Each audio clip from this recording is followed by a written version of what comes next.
Beckham's free kick. And David Beckham scores to pull the Galaxy back level in Montreal. When you think about global athletes who didn't just earn money but built entire financial empires, one name stands at the very top: David Beckham. Because Beckham didn't just become rich from football. A job for David Beckham. No! Oh!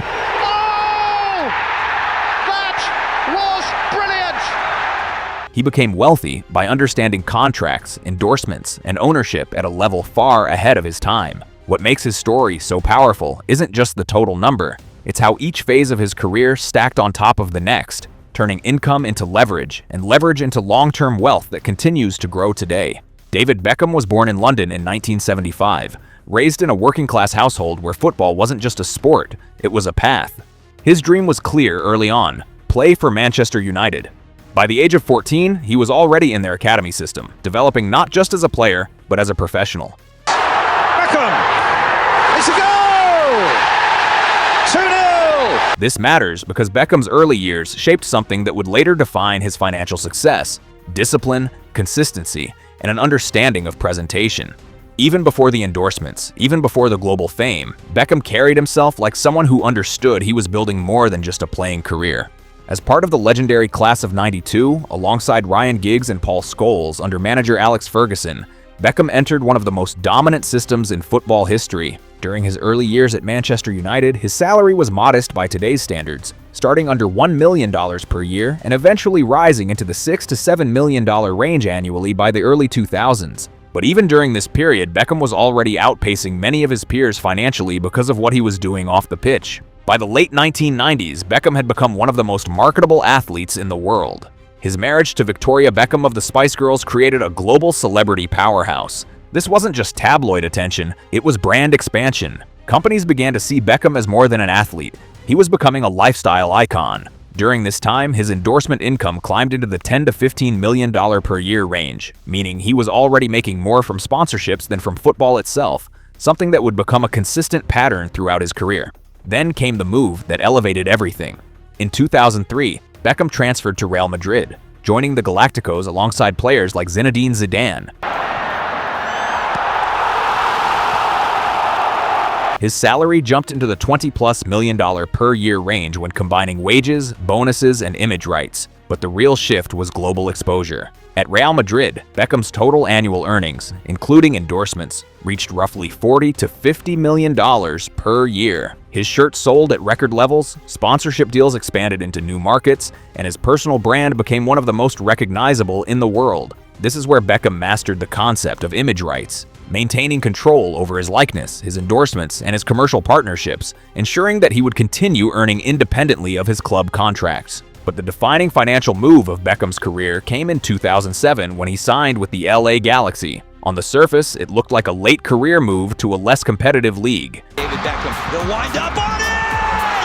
Are you kidding me? In reality, it was one of the most strategic contracts ever signed in sports. The deal was worth approximately $255 million over 5 years when combining salary, endorsements, and revenue-sharing agreements. His base salary sat around $6.5 million per year, but that number barely tells the story. Beckham negotiated a share of revenue tied to ticket sales, sponsorship growth, and the overall expansion of Major League Soccer. At his peak during this period, he was earning between $50 to $60 million per year, placing him among the highest-paid athletes in the world. And then there was the clause, the one that changed everything. Beckham secured the right to purchase an MLS expansion team for around $25 million. At the time, it seemed like a minor addition to an already massive contract, but in reality, it was the foundation of his future wealth. Because while contracts eventually end, ownership compounds. After his time in Los Angeles, Beckham continued to play briefly for AC Milan and Paris Saint-Germain. At Paris Saint-Germain, he earned approximately $5 million in salary, which he donated to charity, a move that further strengthened his global reputation and brand value. By the time he retired in 2013, Beckham's total career football earnings were estimated between $300 to $350 million. But that was only one piece of the equation. Because Beckham's real financial power came from endorsements. Over the course of his career, he built partnerships with some of the biggest brands in the world. His lifetime deal with Adidas alone is reported to be worth between $150 to $200 million. His campaigns with Pepsi, H&M, and numerous global brands generated tens of millions annually. At various points, his endorsement income exceeded $40 to $50 million per year. Over time, Beckham's total endorsement earnings are estimated to fall somewhere between $500 million and $700 million. And importantly, those earnings didn't stop when his playing career ended. Through his company DB Ventures, Beckham continues to generate an estimated $30 to $50 million per year in post-retirement income. This includes licensing deals, brand partnerships, and long-term agreements that allow companies to use his name and image globally. His business ventures span multiple industries: fragrances that generate tens of millions in sales, fashion collaborations, and equity partnerships with luxury brands like Maserati and spirits brands like Hague Club. These are not one-time deals. They are structured partnerships designed to produce recurring revenue over time. But the most important piece of Beckham's financial empire is ownership. Using the MLS clause he negotiated years earlier, Beckham launched Inter Miami CF. What began as a $25 million expansion opportunity has grown into one of the most valuable franchises in Major League Soccer, with valuations climbing into the hundreds of millions and continuing to rise. And then came the move that accelerated everything. In 2023, Inter Miami signed Lionel Messi. That single decision transformed the club's financial trajectory overnight. Ticket demand surged globally, sponsorship deals expanded, merchandise sales exploded, and Apple's MLS partnership gained massive traction. Beckham wasn't just benefiting as a former player, he was benefiting as an owner, positioned at the top of the revenue stream. This is where Beckham separates himself from most athletes in history. Most athletes maximize earnings. Beckham maximized leverage. He understood that contracts provide income, endorsements provide scale, but ownership provides long-term wealth. Today, Beckham's combined career earnings across contracts, endorsements, and business ventures exceed $1 billion in total generated revenue over time. His personal net worth is estimated between $450 to $500 million.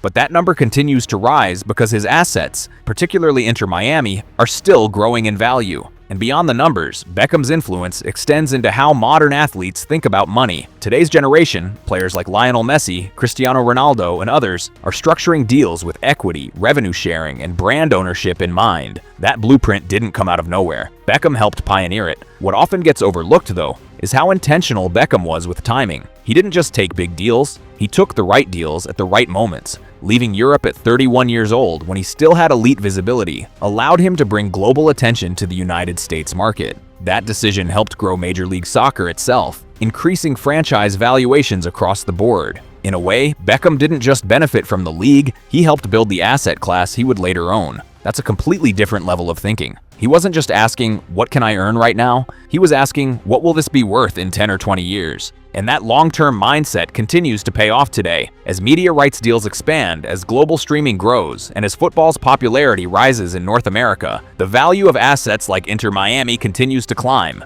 Beckham positioned himself not just as a participant in the game, but as a stakeholder in its future. That's why his wealth isn't static, it's still compounding. From earning under $1 million early in his career, to making $50 million a year at his peak, to building a business empire that generates tens of millions annually even after retirement. David Beckham didn't just play football. He built one of the most complete financial transformations in sports history. Because at the highest level, the goal isn't just to be paid, it's to own. And David Beckham made that transition better than almost anyone who has ever played the game.